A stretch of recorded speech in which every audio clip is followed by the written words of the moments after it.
अरे बाजार गिर रहा है, पोर्टफोलियो एकदम लाल हो गए हैं, है ना? हर कोई घबराया हुआ है। पर क्या हो अगर मैं आपसे कहूं कि इस गिरावट के पीछे एक बहुत बड़ा मतलब $1 ट्रिलियन का मौका छिपा है? जी हाँ, एक ऐसा सीक्रेट जो अप्रैल 2026 में इंडिया की इकोनॉमी को हमेशा के लिए बदल देगा। तो चलिए इस कहानी की तह तक चलते हैं और सब कुछ समझते हैं। तो देखिए, सबसे जरूरी बात क्या है। हम ना एक बहुत बड़े बदलाव की दहलीज पर खड़े हैं। भारत की जो पहचान है, दुनिया के बैक ऑफिस वाली, वो अब बदलने वाली है। हम बनने जा रहे हैं डिजिटल पावर हाउस। और सुनिए, ये सिर्फ कहने की बातें नहीं है, ये एक सॉलिड प्लान है जिसका पूरा रोड मैप अप्रैल 2026 के लिए तैयार हो चुका है। और जो समझदार इन्वेस्टर्स हैं ना, उनके लिए अगली बड़ी वेल्थ बनाने का मौका यहीं पर है। लेकिन रुकिए, उस मौके तक पहुंचने से पहले ना हमें आज की हकीकत को देखना पड़ेगा। मार्केट में सचमुच पैनिक है। हम 1000 दिन के मूविंग एवरेज पर है, यानी 21,700 का लेवल। ये एक बहुत ही क्रिटिकल लेवल है दोस्तों। इसे इन्वेस्टर्स मार्केट की लंबी अवधि की हेल्थ के लिए एक तरह से लक्ष्मण रेखा मानते हैं। और पूरी दुनिया के बाजारों में हमारा प्रदर्शन सबसे कमजोर चल रहा है। जो भी बॉटम पकड़ने की कोशिश कर रहा है, उसे जबरदस्त नुकसान हो रहा है। तो सवाल यही है कि आखिर ये सब हो क्यों रहा है। देखिए, इस गिरावट के पीछे ना कोई एक वजह नहीं है। इसे ठीक से समझने के लिए हमें 4 अलग-अलग एंगल से देखना होगा। तो चलिए पता लगाते हैं कि गिरावट की असली जड़ें कहाँ हैं। तो इस गिरावट को हम 4 हिस्सों में तोड़ सकते हैं।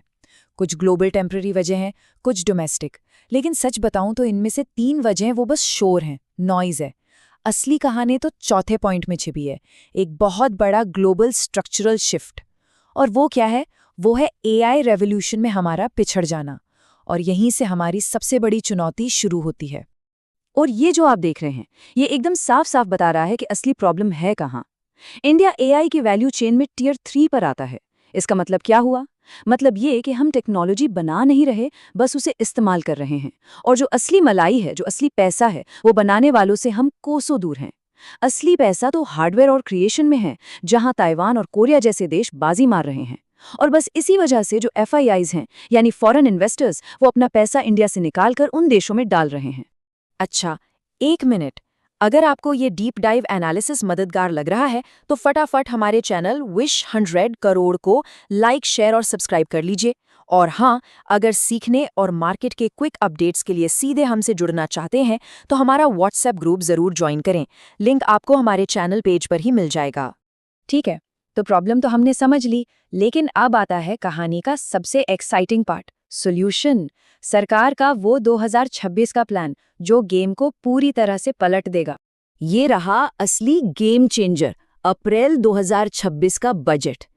ध्यान से सुनिए, 1 अप्रैल 2026 से ऐसे नए नियम लागू होने वाले हैं जो भारत को एक सुस्त पड़ती दुनिया में 7.5% की जीडीपी ग्रोथ देंगे।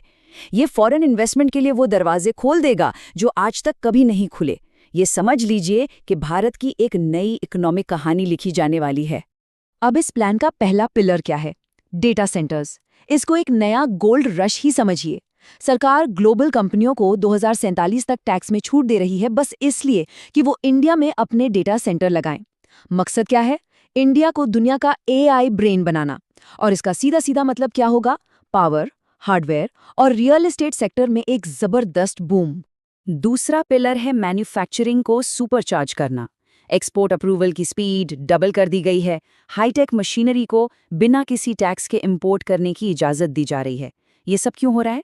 ताकि चाइना +1 वाली जो स्ट्रैटेजी है ना, उसका हम सीधा फ़ायदा उठा सकें और इंडिया दुनिया का अगला मैन्युफैक्चरिंग हब बन जाए। तो अब सबसे बड़ा सवाल, इस नई इकोनॉमी में पैसा लगाना कहाँ है? तो चलिए आगे बढ़ते हैं और देखते हैं कि नई इन्वेस्टमेंट प्लेबुक क्या कहती है। सबसे पहले तो ये जान लीजिए कि कहाँ पैसा नहीं लगाना है। डिफेंस और रेलवे जैसे सेक्टर जो बहुत ज़्यादा मतलब हद से ज़्यादा ओवरवैल्यूड हो चुके हैं, जिनकी कीमतें आसमान छू रही हैं, उनसे दूर रहना है। और साथ ही वो ट्रेडिशनल एफएमसीजी कंपनियां जिनका मार्जिन लगातार घट रहा है, वो भी अब उतने आकर्षक नहीं रहे। वो 20 साल वाला पुराना इन्वेस्टमेंट का दौर अब खत्म हो चुका है। तो फिर निवेश करें कहाँ? वैल्यू जोन में, बैंकिंग सेक्टर, जहां बैलेंस शीट एकदम मजबूत है और लोन बुक बिल्कुल साफ सुथरी। और दूसरा है ऑटो सेक्टर, जो सीधा सीधा डोमेस्टिक कंजम्पशन से जुड़ा है। ये दोनों सेक्टर फिलहाल बहुत अच्छी कीमतों पर ओवरसोल्ड हैं, मतलब मार्केट ने इन्हें इनकी असली कीमत से भी नीचे गिरा दिया है, और यहीं पर तो असली वैल्यू छिपी है। और सबसे स्मार्ट मूव क्या होगा? पिक एंड शावल स्ट्रैटेजी अपनाना। मतलब सीधे एआई स्टॉक खरीदने के बजाय उन कंपनियों में पैसा लगाइए जो एआई के इंफ्रास्ट्रक्चर को सपोर्ट करती हैं। सोचिए, डेटा सेंटर्स को चलाने के लिए कितनी बिजली चाहिए होगी? बहुत ज्यादा। इसका मतलब पावर कंपनियां इस पूरे बूम की सबसे बड़ी इनडायरेक्ट बेनिफिशियरी होंगी।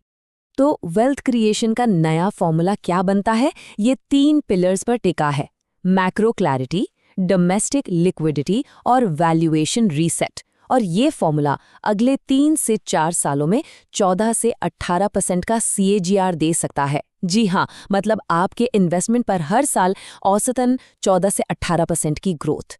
ये एक ऐसा मौका है जिसे बिल्कुल भी इग्नोर नहीं किया जा सकता। तो दोस्तों, 2026 का ये बदलाव कोई फ्यूचर की बात नहीं है, ये अभी हो रहा है। इंडिया अब सिर्फ ग्लोबल इकोनॉमी में हिस्सा नहीं ले रहा, हम इसे लीड करने की तैयारी कर रहे हैं। इस पूरे विश्लेषण को देखने के लिए आपका बहुत बहुत धन्यवाद। डिस्क्लेमर, हम सीबी पंजीकृत सलाहकार नहीं हैं। ये वीडियो केवल शैक्षिक और सीखने के उद्देश्यों के लिए है।